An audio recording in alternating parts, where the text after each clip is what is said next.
নমস্কার বন্ধুরা, দেখো আজকে আমাদের দুপুরে কি কি রান্না হয়েছে। এটা হচ্ছে ঝিঙে পোস্ত, ঝিঙে দিয়ে পোস্ত করা হয়েছে। এটা হচ্ছে কাঁকরোলের ভর্তা, আর এটা হচ্ছে আলু সেদ্ধ, এই যে ডাল দিয়ে খাবে। আর এটা হচ্ছে কাঁকরোলের পুর ভাজা আর চিংড়ির মালাইকারি, চিংড়ির রেজালা। মালাইকারি বলতে বলতে মালাইকারি এসে যাচ্ছে। চিংড়ির রেজালা, এই হয়েছে আমাদের আজকে দুপুরের রান্না।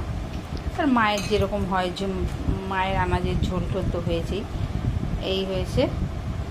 এখন আমরা সবাই খেতে বসবো। ভিডিওটা এখানেই শেষ করছি, পরের ভিডিও নিয়ে আবার আসবো। দেখো